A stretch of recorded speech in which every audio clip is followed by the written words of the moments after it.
Friend Tattoo Podcast. I'm here in beautiful Browns Edition. I'm joined by Loran Stouter. Hey there. Howdy. And, this is a very special episode of the Ex-Girlfriend Tattoo Podcast. We're not actually going to fucking talk about tattoos today. We've gotten 8 episodes of the Ex-Girlfriend Tattoo Podcast produced so far. Those have been a lot of fun. I've gotten to interview so many fucking cool people. Those episodes are a little bit more challenging to produce. This format is a lot easier to produce, so I'm just kind of testing that out. I mean, really, I'm a big pop culture nerd. I mean, I was kind of raised on reruns, I like to say. I mean, like, VH1 classic, or I guess it was just VH1's, I Love the series. I mean, I think I've seen all of those. I pretty much watched all of those growing up, and so I mean, pop culture's always been a pretty big deal for me, especially bad cinema. Loran, had you even heard of The Room before you met me? Unfortunately. But you had never seen it? I had never seen it until a couple months ago. Before a couple months ago, you ever held an autographed copy of that film in your hands? Never did. Yeah, wow. And you had been to New Orleans before. I mean, that was the one, like, if anything disappointed me about New Orleans, it was the fact that Tommy Wiseau isn't, a fucking huge deal down there. Definitely not at all. When are they going to name an airport after Tommy Wiseau? I mean, that'll be the day. Anyway, going back, all right. So this week it is Cruel Jaws, 1995. Loran, what's your favorite shark movie? Ooh, that's a hard one. I guess the original Jaws, just because it's the OG, is a good one. Definitely. No, I'm also a huge fan of the original Jaws, yeah. That's probably my favorite shark movie, the one that started it all. How old were you the first time you saw Jaws? Oh god, maybe 8, 9, 10, somewhere there. Okay, I think, I was probably 5 or 6. It was great film. I mean, as you are from Pensacola, and I mean, that's just, a fucking stone's throw away from Destin and Navarre. Which of the Jaws sequels have you seen? The second one, we watched, the fourth one? Yeah, we watched Jaws 2 yesterday, kind of prepping for this, and then, you've seen, I know that I made you watch Jaws, The Revenge, so number 4. And then, did you ever read Peter Benchley's book, Jaws? I have not. I read that one when I was in high school, when all I had to do was go to school. It was a lot easier to read books. Growing up in Florida, have you ever, seen a shark? I have, not up close, but definitely, from a boardwalk, from a distance. My mom got bit by a shark when she was little. They caught one, and they had it pinned down, and it turned around and bit her. Oh, shit. Yeah, she has a cool scar on her hand from it, but I've never... Like Quint. Yeah, but never not that up close, no. Okay, cool. All right. I mean, I guess I've seen them at aquariums and stuff, but never... So this film, released in 1995, originally they tried to release it as Jaws 5, Cruel Jaws, even though it's not a Jaws sequel at all. In fact, that was actually blocked, and they had to release it under the name Cruel Jaws. Film was directed by Bruno Mattei, the infamous Italian director known for his exploitation films. He did a lot of rip-offs that have become cult classics, such as Terminator 2 in 1989. That is not a sequel to Terminator. That is, actually, if anything, it's a ripoff of Aliens that was marketed as a Terminator sequel. It was called Terminator 2, but then they had to release it under the name Shocking Dark because, for obvious reasons. A handful of his films, just because he directed over 55 films in his life, just a couple of them that sounded interesting. Hell of the Living Dead, that's in 1980. The True Story of the Nun of Monza, that was also 1980. Women's Prison Massacre, 1983. Born to Fight, 1989. And his final film that he directed was Island of the Living Dead in 2007. So the film actually had issues being released in the US because it borrows a lot of footage from the entire Jaws series. That's Jaws, Jaws 2, Jaws 3D, and Jaws the Revenge. But it also borrowed a lot of footage from Deep Blood, that's a 1989 Italian film, and then The Last Shark, which was released in 1981, another Italian film. For those of you who are familiar with Once Upon a Time in Hollywood, I always say that it's the shark movie Rick Dalton would have made. I guess if I had to summarize this film in one sentence... This film is about a guy who's getting skull-fucked by life, and he has the audacity to say, well, can't get any worse. The thing I love the most about this film, though, is that it's actually available for free on YouTube. We're going to be watching it on YouTube today. The channel it's provided by is Cryptid85's Rare Movies. All right, let's take a look. You ready? Yeah.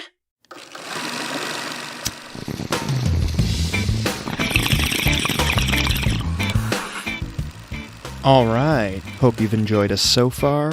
We're about 4 minutes 45 seconds into the show, so if you're planning on watching Cruel Jaws, go ahead and pause this. I'd strongly advise that you do.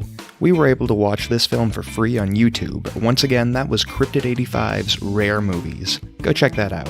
Otherwise, I'm about to go ahead and read the plot synopsis from IMDb. This particular one was written by Umberto Amador. 3, 2, 1. A tiger shark bred by the Navy as a killing machine is wreaking havoc in the sleepy tourist town of Hampton Bay. In the meantime, the Mafia is involved with sleazy real estate investments and sends their thugs to keep a lid on the fact that the residents are destined for clam chowder. SeaWorld owner Dag and his dolphins come to the rescue to save Hampton Bay from both the mob and military covert operatives. To be totally honest with you, there really wasn't much of a plot to discuss. This film is truly something you experience, not something you just watch. This film walked so the Sci-Fi Channel original films featuring sharks could run, you know? Really, this film is to Jaws what Billy and the Clonosaurus was to Jurassic Park.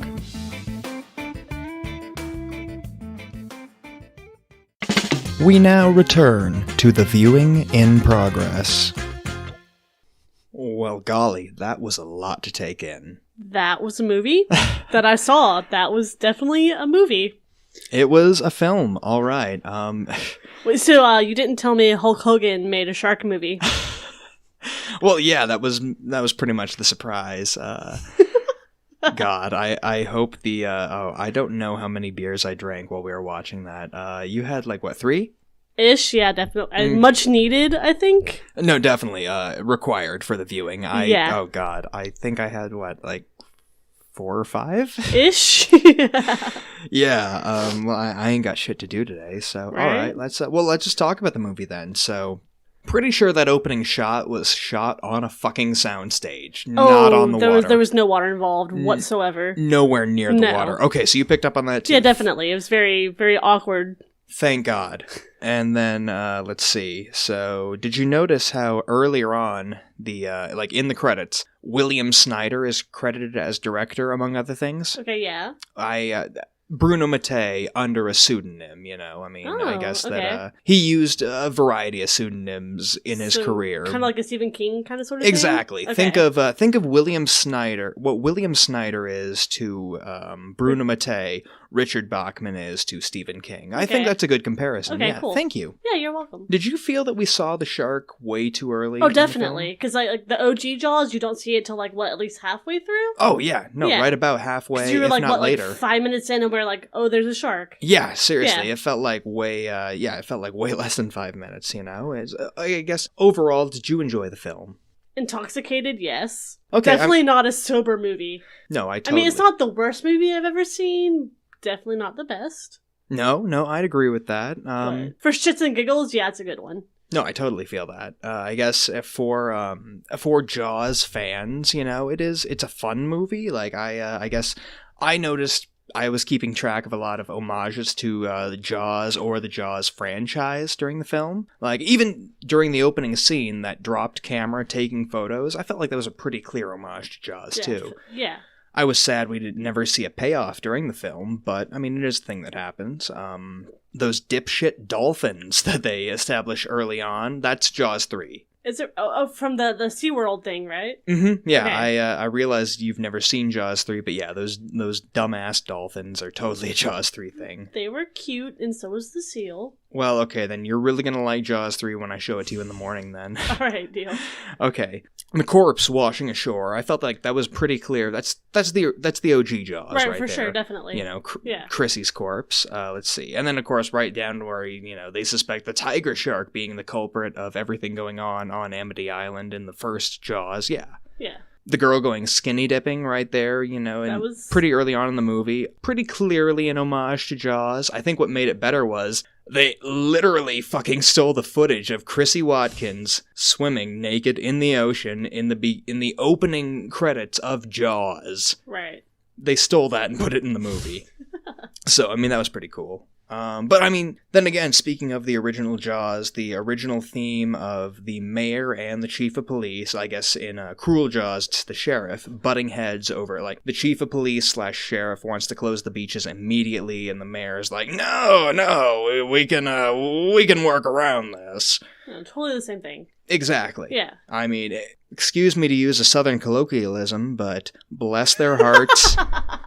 They tried their best, but those men were not Murray Hamilton and Roy Scheider. No, even like down to the clothes is kind of funny. Okay, yeah, that mayor. Right? Well, okay, it's 1995. That mayor was wearing some shit that even in the 70s, with as much acid and cocaine as was going around, that doesn't work. It's definitely not.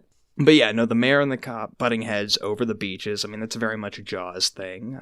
But even later on, when they had that whole scene of, like, oh, I can't get in the water, my shoes will get wet. And then, of course, they start harassing him from the shore over a megaphone, posing as the police. Mm-hmm.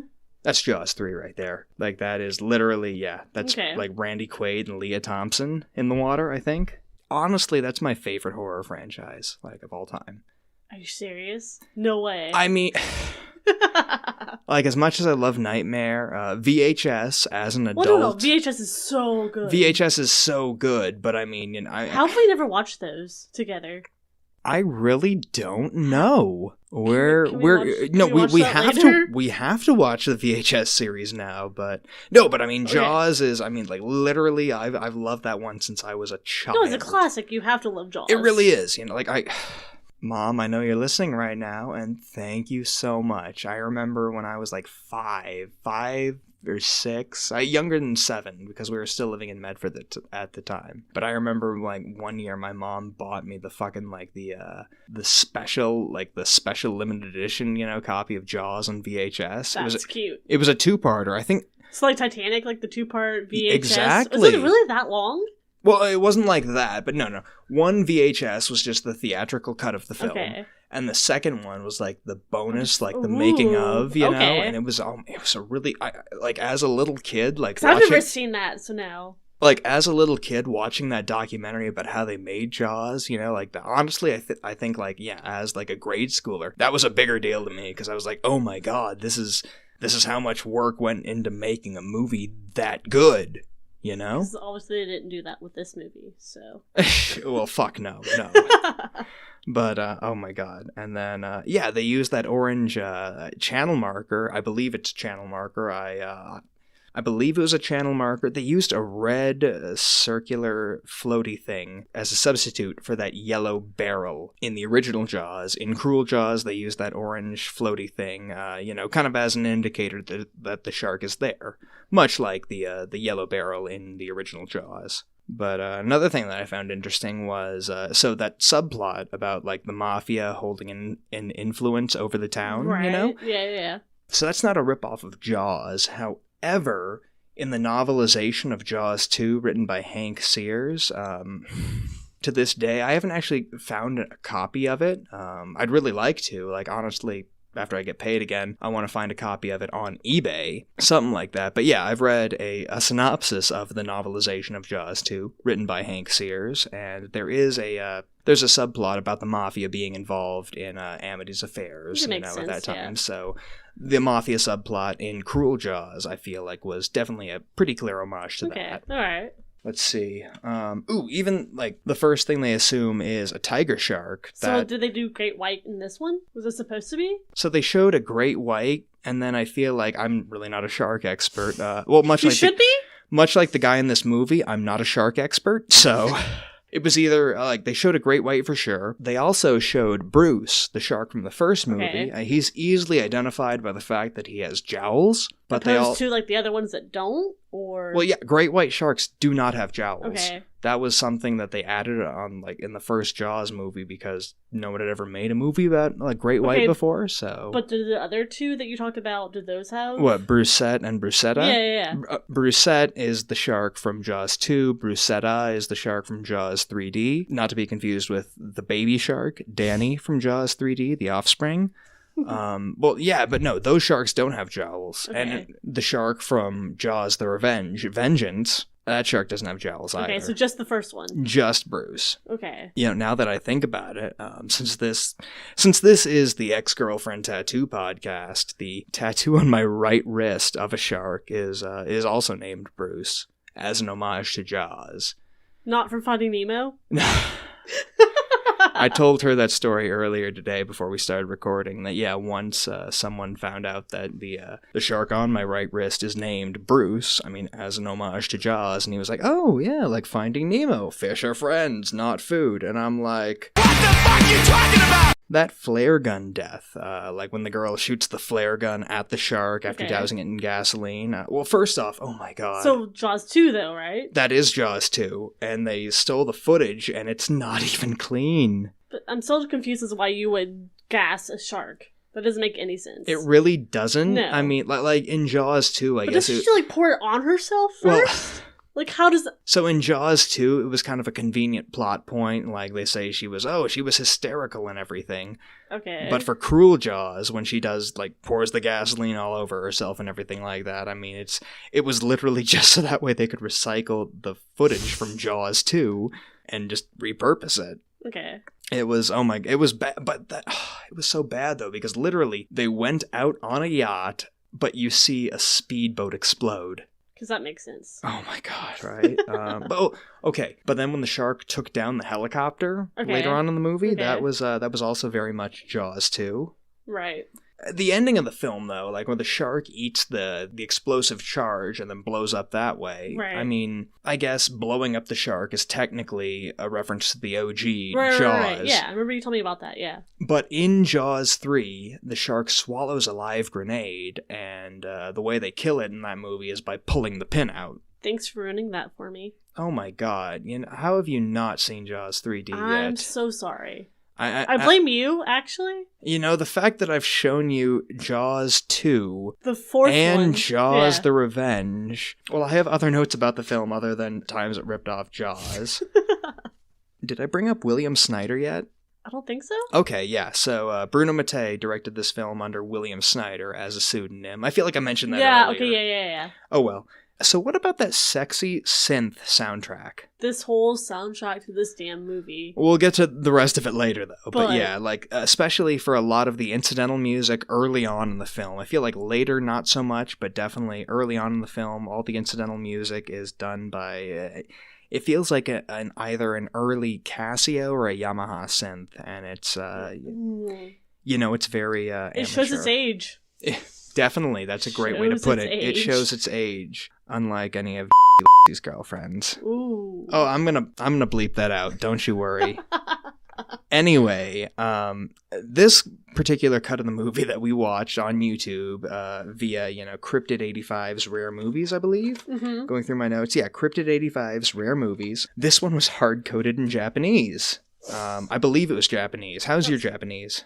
Wonderful. Totally Japanese. Hey, well, there we go. All right. So I'm just going to ask right now, do you have any idea why the dad in that movie looks just like fucking Hulk Hogan? It's Hulk Hogan's Jaws. I'm sorry. That's it. That's the only thing I could think of after you mentioned it. Seriously. So. Like the father in this movie, he's clearly, I mean, he has the long, fine, bleach blonde hair with the bleach blonde handlebar mustache. I'm really mad he didn't use the term brother at all. He never said brother. I mean, honestly, but as soon as he's on screen, I was kind of expecting him to just body slam the shark over his head and then hit it with a running leg drop. That would have been so cool.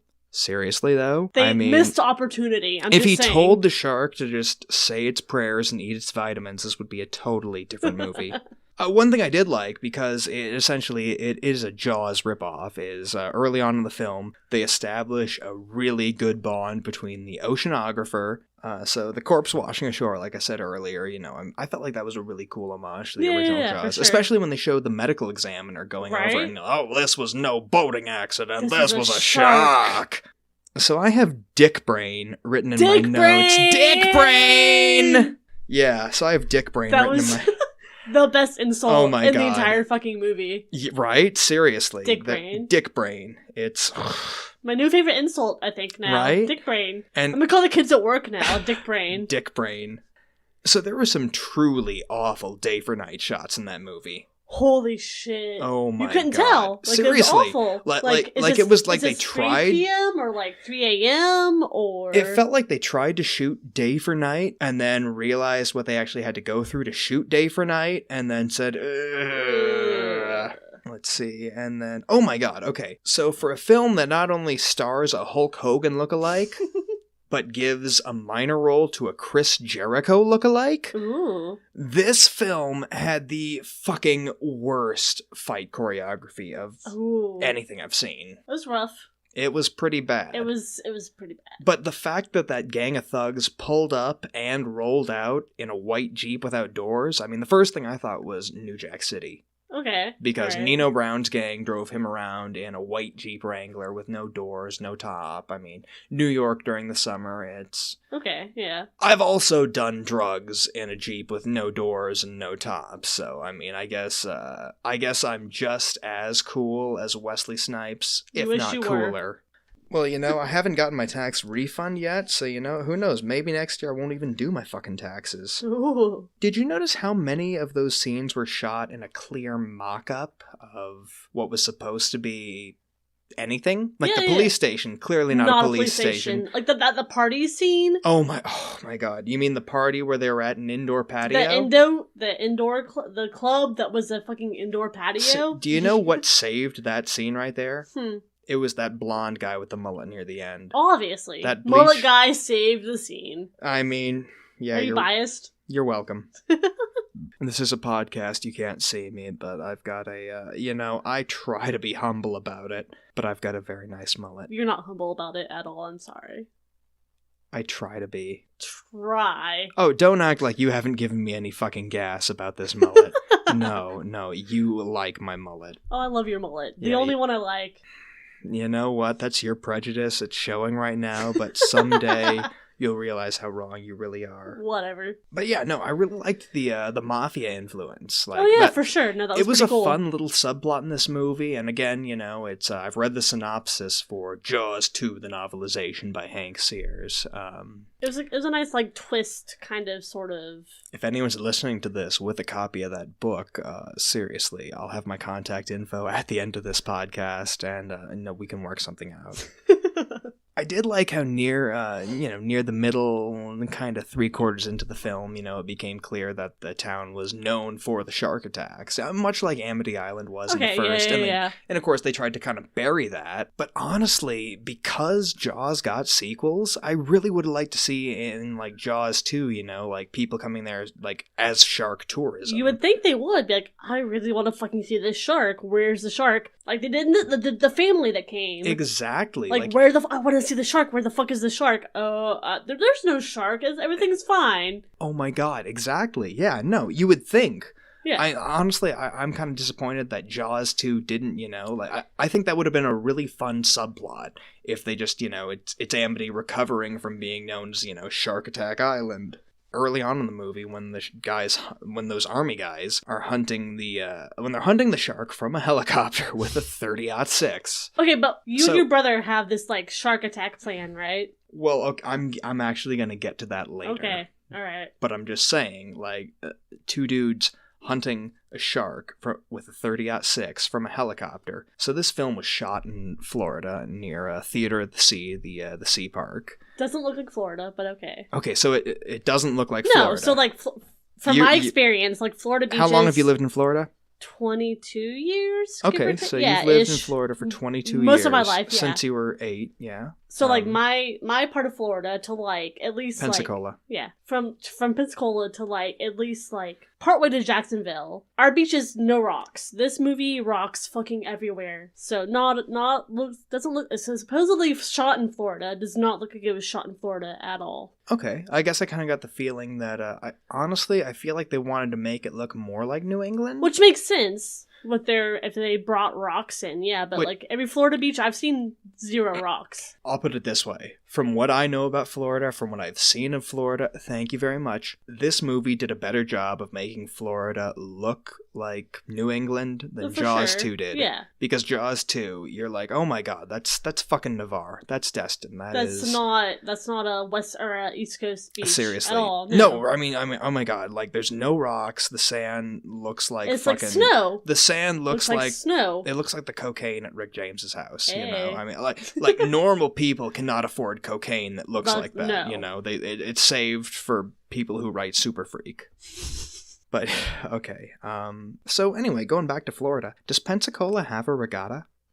Not that I know of. I don't think so, but I wish they did. Like, people, like, I don't think I've ever seen, like, windsurfers ever, actually. Really? Yeah, that's That's kind of interesting. weird. Yeah, I guess like, people surf, but it's not, like, the best surf ever either.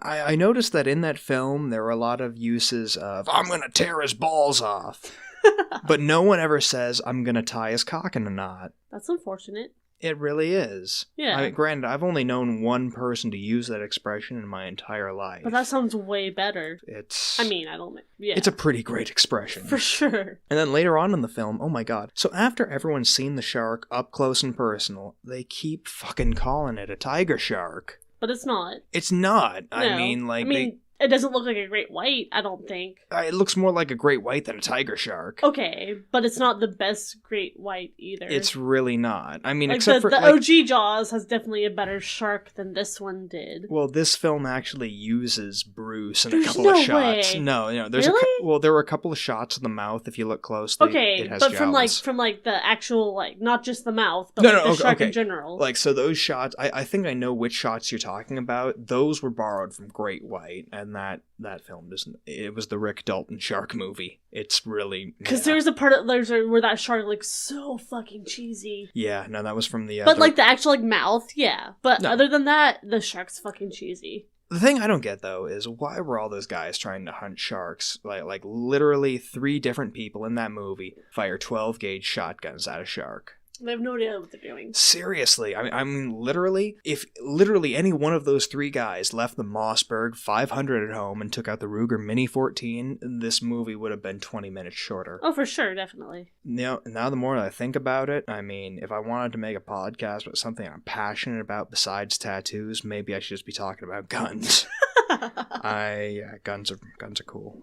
Okay, and then of course, like when they finally, their biggest homage to Jaws, and they just send the cop, the old sailor guy, and the oceanographer out to sea together. Mm-hmm. When they're out on that boat, first sailing out from port to sea after saying goodbye to the girls and everything, Mm-hmm. they play the fucking theme to Star Wars. This has literally had the worst soundtrack of any movie I've ever seen, and how the fuck did they get away with the Star Wars soundtrack? Well, they ripped off all that footage from literally every Jaws movie. I so... still but Star Wars? Okay, but this movie was released in 1995, so Disney didn't actually own... Oh, yeah, I get that. Like, but, we're in that weird period where I think, like, George Lucas as a person owns the rights to Star Wars. Okay, yeah. And, well, do you think George Lucas saw this movie? Of course not. No, there's Exactly. no way. But of all the soundtracks, of all the movie... soundtrack... I'm picturing the 2 guys in the editing room, like, having an argument over this, and, like, one guy just being like, no, man, have you ever seen Jaws, remember? And then as soon as the shark appears in the water, they play that song, bum bum bum bum bum bum bum bum bum bum bum bum bum. Seriously, but they play the fucking they ripped off John Williams all the same, but instead of ripping off John Williams as, the score to Jaws, they rip off the fucking score to Star Wars. And some of those shots with the shark and the boat, I mean, they were shot with, like models, like scale models in like a fish tank, but but the scale wasn't quite there, and you can tell that it's like they look like toys. They look like toys. That shark looks, it's tiny. Not, you would think it was. And then, of course, like, when they try to shoot the flare at the shark as the homage to Jaws 2, they literally recycle the footage from Jaws 2. I mean, it's clearly a different actress. It's clearly a different boat. It's... Yeah. And then later on, like, especially, I think it was during the helicopter getting pulled down, when, the one guy says, oh my god, that shark's gotta be over 8 meters long! What country? Where do you live? What a weird assertion for an American to make. Nobody talks in meters, I'm sorry. Like, right? Exactly. I mean, Feet, goddammit, feet.